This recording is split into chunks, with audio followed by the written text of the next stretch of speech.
Welcome back my friends. One more question कुछ इस तरीके का है। देखिए, in the given combination diagram given है आपको of capacitors the potential difference between points A B.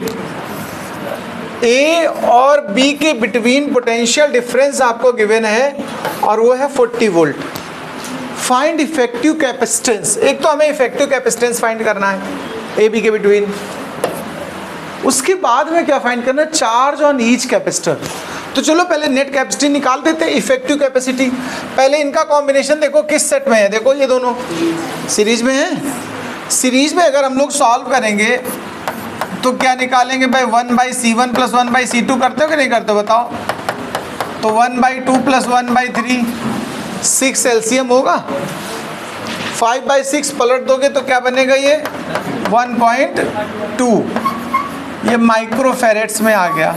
इन दोनों का नेट आ गया देखो यहाँ पर 1.2। आप न्यू डायग्राम बनाएंगे, आप इन दोनों को हटा करके दोबारा से यहाँ पर एक सिंगल कैपेसिटर बनाएंगे, फिर वहाँ लिखेंगे 1.2।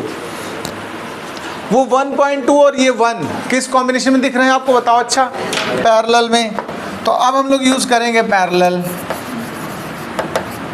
तो फिर 1.2 + 1 सीधा ऐड हो जाएगा तो 2.2 माइक्रोफैराड। ये तो नेट कैपेसिटी आ गई जिसको कि इफेक्टिव कैपेसिटी कहेंगे। तो सी ए बी जो निकल के आ गया हमारे पास वो कितना आ गया, 2.2 माइक्रोफैराड। अभी हम चार्ज फाइंड करना चाहते हैं ईच कैपेसिटर में। तो पहले नेट चार्ज पता कर लें। वो नेट चार्ज यहाँ से चलेगा, उसका कुछ शेयर इधर जाएगा और कुछ शेयर उस तरफ जाएगा, फिर दोनों में अलग अलग। यहाँ चार्ज सेम रहेगा दोनों के पास। क्यों, इस ब्रांच में क्यों सेम रहेगा भाई, क्योंकि दोनों किसमें, सीरीज में है। तो पहले नेट चार्ज निकालते हैं। पहले नेट चार्ज, टोटल चार्ज पहले पता करते हैं। तो नेट चार्ज अगर क्यू निकालना है तो नेट सी निकालनी पड़ेगी और नेट वी निकालना लेना पड़ेगा। नेट वी तो तुमको पता ही है 40 और नेट सी अभी आप लोगों ने कैलकुलेट किया है।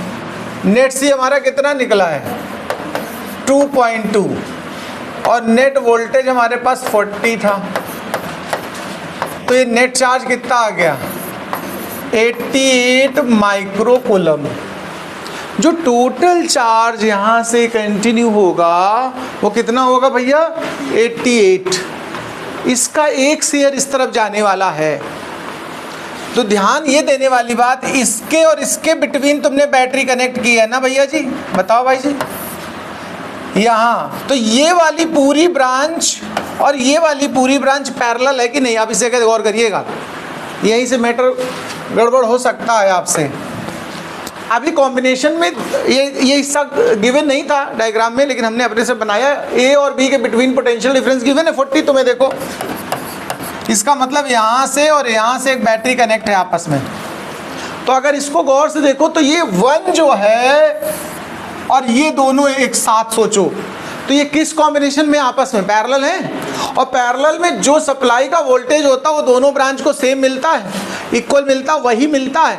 तो इसका वोल्टेज 40 हुआ कि नहीं हुआ, इस पूरे का वोल्टेज 40 हुआ कि नहीं हुआ, इसको समझिएगा ज़रा।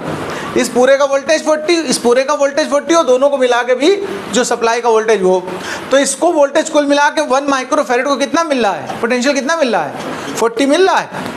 इसका V 40 है और इसकी C कितनी है, 1। तो फिर यहाँ पर देखो अगेन Q1 मैंने नाम दे दिया, CV लगाओगे कि नहीं लगाओगे, और C हो गया 1 और V कितना मिला इसको, 40। तो इसके पास कितना चार्ज पहुँचा बताओ, 40 माइक्रोकूलम। ये 1 माइक्रोफैराड वाला कैपेसिटर कितना चार्ज अटेंड कर रहा है, 40। और टोटल कितना था, 88। आगे सॉल्व ना भी करो तो इन दोनों को कितना मिला, रिमेनिंग चार्ज कितना है बताओ,